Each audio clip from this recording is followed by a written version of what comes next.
c'est un clap. Ah oui, vas-y, Quentin, fais le clap. Bonjour tout le monde!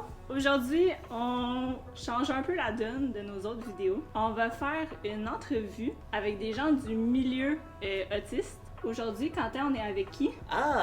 Donc l'invité aujourd'hui, c'est Pascal. Allô, allô. Et qu'est-ce que Pascal a fait selon toi? Donc Pascal est une éducatrice de Trait d'Union, Outaouais. Ouais. Comme Quentin il dit, je travaille à Trait d'Union. Ça fait environ 3 ans maintenant. Ben, ma job, c'est d'avoir une fonction d'éducatrice spécialisée. Fait que qu'est-ce que ça mange en hiver? En fait, c'est simple. Étant donné que Trait d'Union est un organisme communautaire, mes tâches sont quand même assez bien établies. Fait que, par exemple, je vais animer, organiser, planifier des activités éducatives ou même peut-être des fois, de temps en temps, des interventions pour ceux qui ont plus de besoins spécifiques. Récemment, je trouve que j'ai développé beaucoup d'habiletés avec le socio-professionnel, c'est-à-dire travailler avec les personnes adultes, un peu comme Quentin, qui d'ailleurs fait partie de mon groupe aux adultes à Trait d'Union. Donc, on travaille l'insertion socio-professionnelle. Fait qu'on va travailler des habiletés, par exemple en cuisine, pour peut-être chercher un travail dans le milieu. On peut aussi travailler des habiletés professionnelles en les aidant à intégrer un milieu de bénévolat, que ça ressemble pas mal à ça. Puis on a aussi des activités de loisirs, fait qu'on travaille l'insertion plus sociale. Ça, c'est la première question à Pascal. Ça, c'est une très bonne question. Oui, j'ai-tu bien répondu? Oui! Là, on va faire la deuxième question à Pascal. OK. C'est quoi la deuxième question? Pourquoi as-tu décidé d'aller travailler des personnes autistes? Ça, c'est aussi une excellente question. Je sais pas si c'est cliché à dire, mais c'est comme le destin. C'est le destin ou le hasard parce que, il y a quelques années, je me suis retrouvée sans emploi. Puis, étant donné que j'étais aux études, en éducation spécialisée, je me suis dit, ben pourquoi pas commencer? Puis ça me faisait un peu peur parce que je trouvais que j'avais pas assez d'expérience pour commencer à travailler dans un milieu d'intervention parce que j'étais à ma première année et demie au cégep. Mais là, je suis tombée sur une demande. Quelqu'un m'a montré une belle affiche qui disait que Trait d'Union recrutait. Fait que là, je me suis dit, bon, ben écoute, je tente ma chance. Je m'y connais vraiment pas. J'ai aucune idée vraiment de quoi ça va avoir l'air, travailler avec vous autres. Finalement, je me suis lancée là-dedans. Puis en même temps, j'ai commencé à faire un stage à l'école de Lille, dans une classe TSE. Fait que, pour vrai, je me suis vraiment, submergée là-dedans tout d'un coup. Mais ça s'est bien passé. Puis une des raisons pour laquelle j'ai continué puis que j'ai pas arrêté vraiment ce domaine-là, c'est qu'il y a tellement de différentes personnes autistes qui sont venues vraiment comme me chercher à l'intérieur. Ils sont venues comme titiller ma curiosité. Puis à chaque jour, j'apprenais différentes affaires que je connaissais pas. Puis justement, je pense que la bonne réponse à dire, c'est que c'est tellement intéressant, ce milieu-là. Je trouve que le trouble du spectre de l'autisme, c'est fascinant. Puis c'est devenu vraiment comme un peu, une passion. Tu sais, on the side, là, tu sais, j'aime bien lire là-dessus. J'aime bien apprendre à comprendre comment vous voyez les choses. Puis c'est un peu ça, je dirais. Le destin, l'intellectualité. Nice! Quentin, toi, qu'est-ce que t'aimes de Pascal quand elle est avec toi à Trait d'Union? Moi, quand j'aimais avec Pascal, c'est de regarder comment je fais travailler avec des personnes autistes, avec les choses à apprendre, avec des matériels et aussi de regarder en lisant de la cuisine qui font la micro-entreprise. Donc, tu aimes ça quand elle te supervise au travail? Oui. Quand elle regarde ce que tu fais? Oui, absolument. C'est bien ça. Qu'est-ce que t'apprends, Pascal, à Trait d'Union? D'accord. C'est une bonne question. C'est une bonne question. Les choses à apprendre, c'est regarder les programmes dans les travails avec elles, avec des participants autistes. OK. Qu'est-ce que ça prend comme l'éducation, l'expérience de travail pour aller travailler dans un milieu avec les autistes? Ça prend un bon diplôme. Ça prend un diplôme, oui, mais certains milieux comme Trait d'Union acceptent d'engager des travailleurs qui sont en train de compléter leur formation. Fait que, comme j'ai dit tantôt, moi, c'est comme ça que j'ai commencé. Je poursuivais mes études en même temps de travailler là. Mais je pense qu'après ma barre, ça prend des valeurs qui concordent vraiment avec le milieu. Fait que moi, je dirais, là, oui, ça prend des bonnes études en éducation spécialisée ou tout autre domaine connexe, mais par exemple, la patience, c'est la première. La rigueur, surtout. La curiosité intellectuelle aussi, c'est vraiment important parce que je trouve que les éducatrices et les éducateurs qui restent, c'est ceux qui sont le plus à l'écoute de nos personnes autistes, c'est ceux qui les comprennent le plus. Il y en a qui vont pas très bien saisir, fait que ça va les décourager, les désintéresser, puis ils vont quitter. Fait que je trouve que c'est une question de valeur plus qu'une question de diplôme. Moi, je sais pas si tu sais, mais j'ai donné des cours de natation. Quand tu le sais, hein? Ah Pour, oui. Ça s'appelait de la natation adaptée. Tu le voyais justement, c'est ceux qui avaient un peu moins de patience, qui étaient un peu moins, into it, ils étaient comme « Ah, je veux pas le faire, je veux pas le donner, je vais prendre un participant un peu plus facile. » Parce que moi, tu sais, je vis avec Quentin depuis 22 ans. Fait que je suis comme un peu habituée. Fait que j'essaie tout le temps de prendre des cas un peu plus lourds, qui me donnent un peu plus de challenge, parce que Exact. ça me faisait voir genre un nouveau milieu. Ben c'est ça. C'est ça qu'il faut aussi. Il faut pas avoir peur non plus quand on travaille dans ce milieu-là.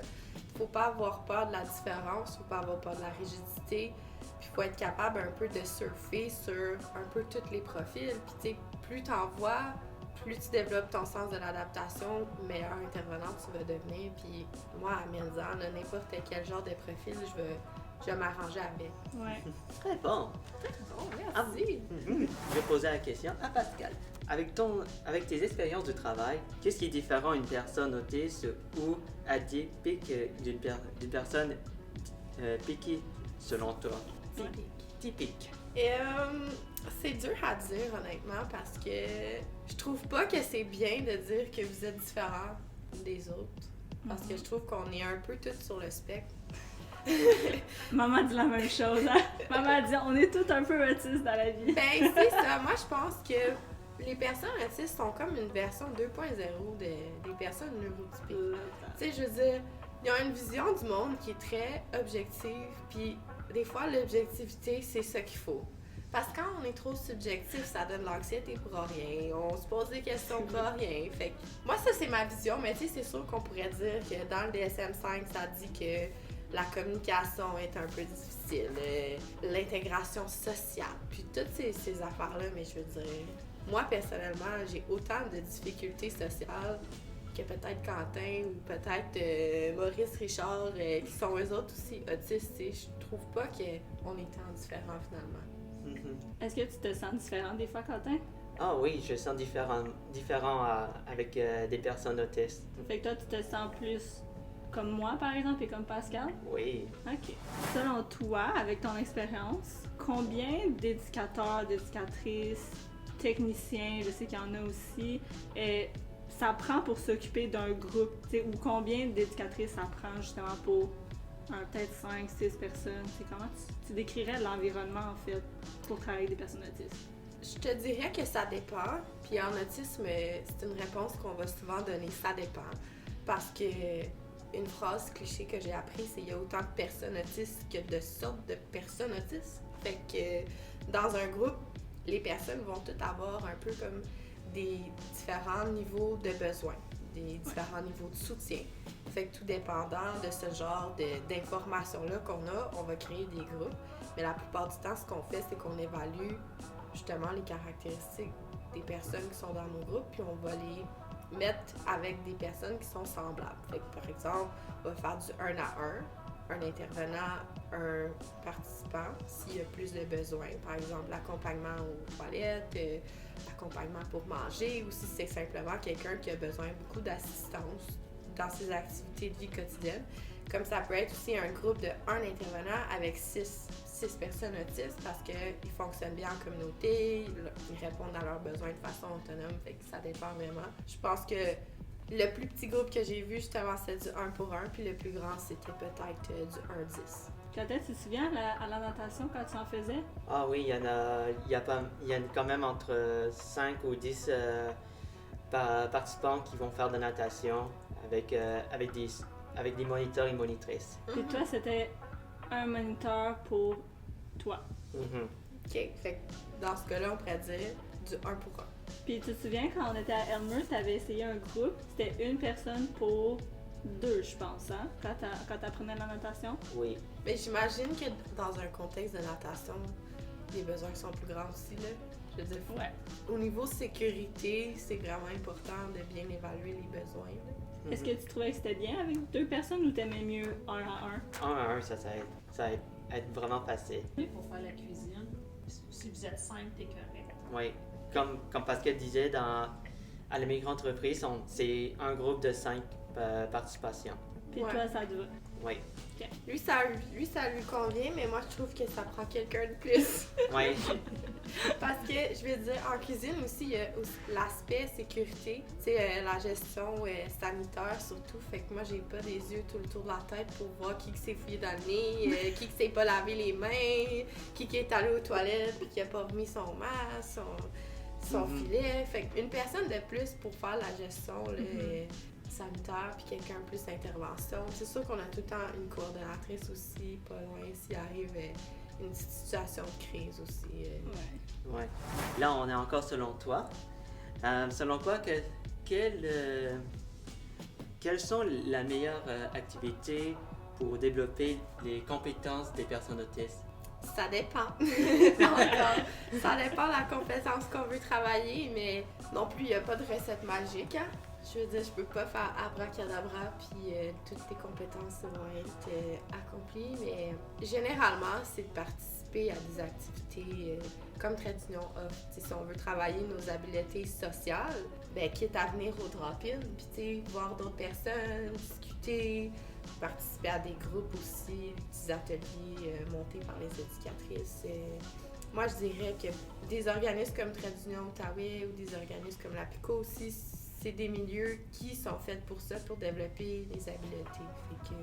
Peut-être comme la magie de la fée de Cendrillon. Bibidi babidi dou.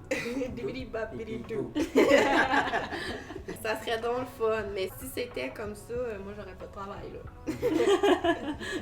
Quand on sait, c'est une des caractéristiques principales en fait, là, tu sais, que les compétences sociales des personnes autistes, c'est différent des personnes qui sont plus typiques.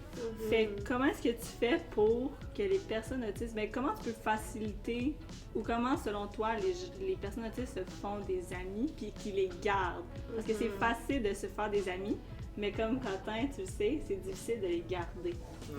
Ouais. Tu sais, j'ai entendu souvent des personnes autistes dans mes groupes qui disaient « Ah, moi, tu sais, j'ai plein d'amis, mais Colin qui me tape ses nerfs, tu sais. » Fait que je trouve que quand on veut se faire des amis, c'est important d'aller un peu réfléchir, faire de l'introspection sur qu'est-ce qu'on recherche chez l'autre personne. Fait que là, tu te dis « Ok, moi, je veux des amis, pourquoi? Pour faire mes activités avec elle ou lui, pour discuter, pour qu'on s'appelle une fois de temps en temps, pour décompresser. C'est important à la base. Là, le premier step à faire, c'est de choisir pourquoi on veut des amis. Une fois qu'on a défini ça, je pense que c'est important aussi de s'intégrer dans des groupes, puis d'aller un peu voir qui sont les gens, c'est quoi leurs intérêts, puis aussi un autre petit truc que je me donne à moi-même des fois, c'est quoi les intérêts des gens, parce qu'on a des intérêts similaires. Fait que, par exemple, je m'en vais quelque part, puis là on jase, puis là, la personne,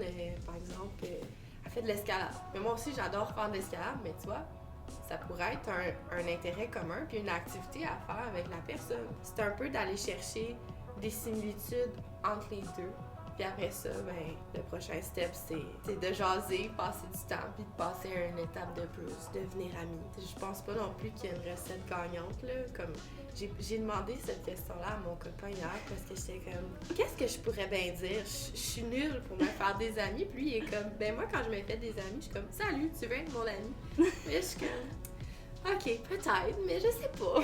Je sais pas si c'est une bonne façon de faire, mais chacun trouve son truc. Pour vrai, c'est en essayant qu'on qu'on va trouver si ça fonctionne, ça fonctionne pas. On dit souvent que les personnes autistes sont plus solitaires, fait que Ouais. n'importe quelle activité, je pense qu'on peut faire pour les exposer, pour justement leur faire rencontrer des nouvelles gens, des nouvelles cultures, des choses comme ça, plus qu'ils vont s'ouvrir, puis ils vont être réceptifs aussi à avoir des amis, tu sais. Ben c'est ça, tu sais, ça se peut non plus qu'il y en ait une personne qui, au final, en a pas vraiment besoin, là, des amis, tu sais. C'est souvent, se faire des amis, je trouve que c'est une conception sociétale. Il y en a qui sont très bien avec leur solitude, puis même, ils vivent pas de solitude. C'est vrai. Ah, ça c'est une très bonne question pour Pascal. Quand des personnes autistes qui ne parlent pas, comment est-ce que vous aidez? Comment vous utilisez avec des feuilles, des images ou les pictogrammes, c'est ça? Ou les signes de doigts? Ouais. Tout dépendant de la personne. On va utiliser un moyen qui va lui convenir. Donc, je dirais que c'est important aussi de bien connaître la personne, qu'est-ce qui fonctionne avec elle. Il y en a qui ne parlent pas par choix, il y en a qui parlent pas parce qu'ils font de l'anxiété, il y en a qui parlent pas parce qu'ils n'ont pas appris. Tu sais, ça dépend encore. Faudrait qu'on met un petit check à chaque fois, je dis ça dépend. Mais en général, avec les non-verbales qu'on appelle, on va souvent soit écrire, il y en a qui peuvent lire, ou on va utiliser des pictogrammes.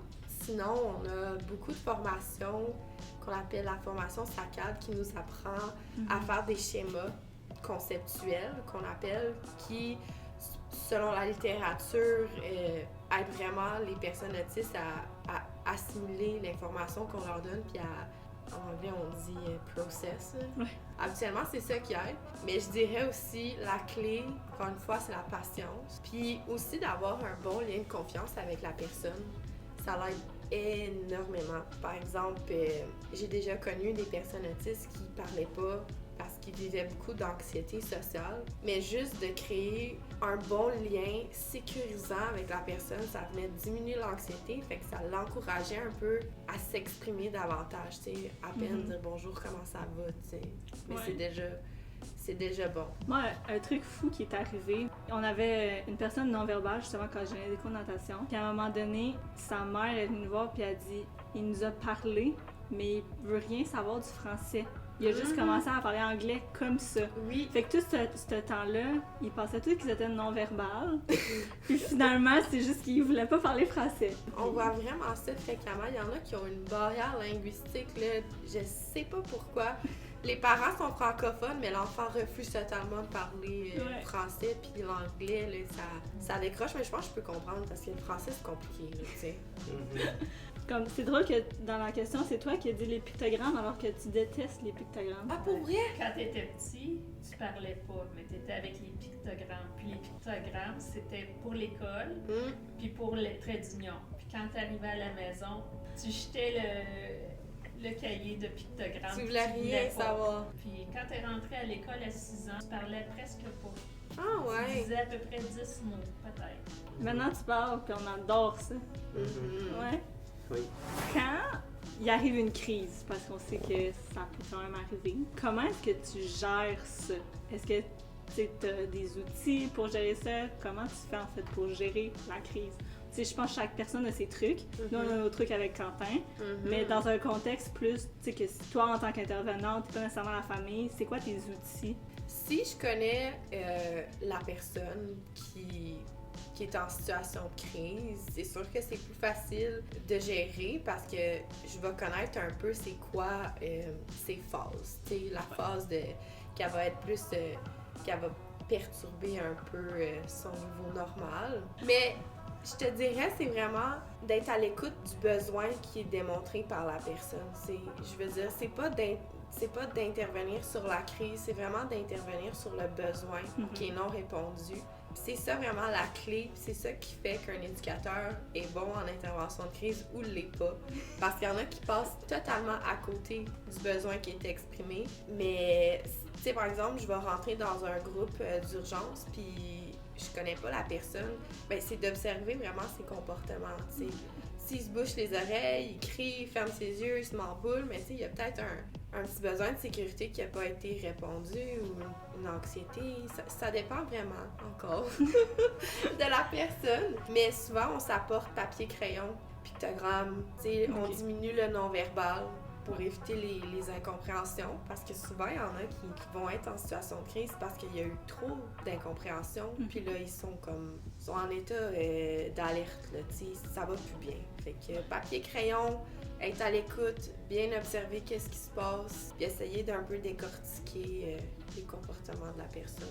C'est des bons trucs. Vraiment. Qu'est-ce que tu as aimé au travail? Qu'est-ce que j'aime de mon travail?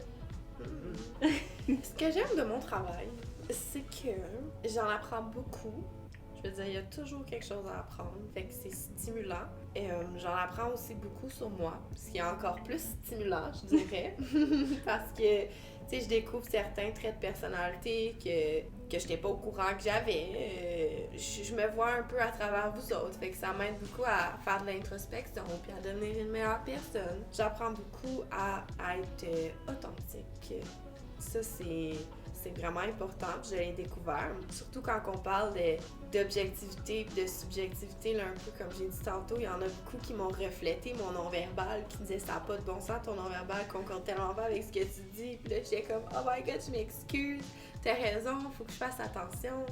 Fait que c'est un peu ça que j'aime de mon travail, c'est que ça me permet vraiment de grandir en tant que personne, puis de découvrir un peu plus à tous les jours sur qu'est-ce qui m'entoure, sur le monde, sur vous autres, sur le trouble du spectre de l'autisme. Puis ça me permet aussi de développer des vraiment bons liens. Fait que ce qui me garde vraiment à Trait d'Union, c'est les personnes autistes parce qu'ils sont pas ailleurs que là. Fait que j'irais pas travailler ailleurs s'ils sont là, tu sais. C'est un peu ça. Ouais, je vous aime bien. Oui. Vous êtes cool. Toi, qu'est-ce que t'aimes dans la Trait d'Union, Quentin? Ah oui, le trait d'union, c'est de me faire avoir des connaissances ou des personnes en aidant avec les autistes. Et toi, Béatrice? Mais moi, ce que j'aime, c'est de voir la diversité de toutes les personnes, les types de personnes qu'il peut y avoir. Tu sais, je pense que c'est un environnement beaucoup où c'est très flagrant. C'est les différents types, tu sais, comme t'as Quentin, t'as non-verbal, fait que c'est beaucoup plus flagrant, je trouve, que dans un milieu de travail, d'un autre milieu de travail. C'est la personnalité ressort plus, on dirait, chez eux que chez une personne qui est plus typique. Ouais, Fait que c'est ça que j'aime le plus, moi. C'est vrai. Les traits de personnalité sont beaucoup plus intenses. Ouais. Tu sais, quand on dit qu'une personne autiste est sociale, il tabarouette, va être très sociale. Si on dit qu'une personne autiste elle a un intérêt, ça va être un intérêt très marqué. Fait que c'est sûr que comme ça sort du lot vraiment, c'est ça qui est vraiment fascinant. Là. Moi, j'adore ça. Moi, c'est tout la question. Et toi, Béatrice? Moi, j'ai fini. Est-ce que tu as des questions pour nous, Pascal? Ouh! Peut-être une question pour Béatrice. Oui. Le fait d'avoir un frère autiste, ça l'apporte à ta vie positivement. Oh! En quoi ça affecte ma vie positivement? Ouais, parce qu'on sait que c'est pas toujours facile. Ben, moi, à la base, j'avais bien la misère avec Quentin. Comment ça? C'était plus de la jalousie. Parce qu'il y avait beaucoup l'attention de mes parents, puis là, moi, je me retrouvais avec plus. Fait que, tu sais, c'était beaucoup de la jalousie, mais ça a évolué au fur et à mesure dans la relation qu'on a en ce moment, dans laquelle ça m'a permis de voir le monde d'une façon très différente. Tellement. Puis de pouvoir m'adapter à n'importe quel environnement que j'allais. Parce que veux pas, notre routine était souvent centrée sur Quentin. Fait que s'il y avait quelque chose qui fonctionnait pas avec Quentin, il fallait tout de suite changer de plan. Puis il fallait s'adapter à ça. Fait que je pense qu'au niveau positif, c'est beaucoup justement le fait de voir la différence, d'être autant, de l'accepter autant dans ma vie. Puis aussi l'adaptabilité, cette chose-là. Puis maintenant, je me dis jamais je voudrais avoir un autre frère que Quentin. Parce que Quentin, c'est vraiment une personne qui m'ouvre les yeux puis qui à tous les jours me fait voir les choses différemment. Puis je pense pas qu'avec un frère typique, je pourrais avoir le genre de relation que j'ai avec Quentin. T'sais, je pense pas qu'on serait là à faire des vidéos YouTube. Non, c'est ça. Il y aurait certainement une complicité, Ouais. mais ça serait totalement différent. Ouais. En plus, t'as un rôle un peu de grande sœur, fait que t'es un modèle pour Quentin aussi. Tu sais, je veux dire... Mais non, mais c'est vrai, tu sais, t'es un modèle dans le sens que t'es une personne proche de lui sur qui il peut comme copier les comportements, tu sais, je veux dire. Mais je peux vraiment comprendre parce que j'ai vécu la même chose. Tu sais, travailler dans le milieu, ça m'a vraiment permis de développer ma capacité d'adaptation, qu'au début c'était là, puis maintenant je suis pas vraiment rendue super loin, mais ça l'a quand même monté là, vraiment. C'est les petits steps, puis à un moment donné, tu vas voir, ça va être comme exponentiel. Tu vas faire comme jamais j'aurais pensé que j'aurais pu m'adapter comme ça. T'sais. Vraiment. Puis toi, comment tu as trouvé ça, de faire la vidéo? Ah, c'était un grand joyeusement de venir ici pour un bon interview. Est-ce que tu voudrais refaire d'autres entrevues comme ça, avec d'autres gens? Ah oui, Ouais. c'est une très bonne idée.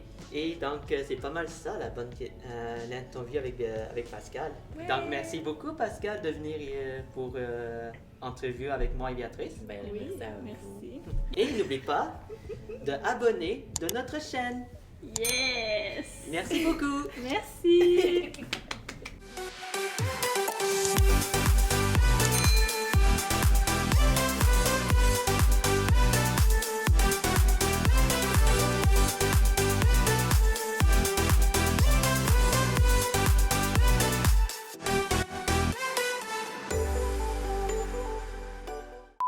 Yeah! C'est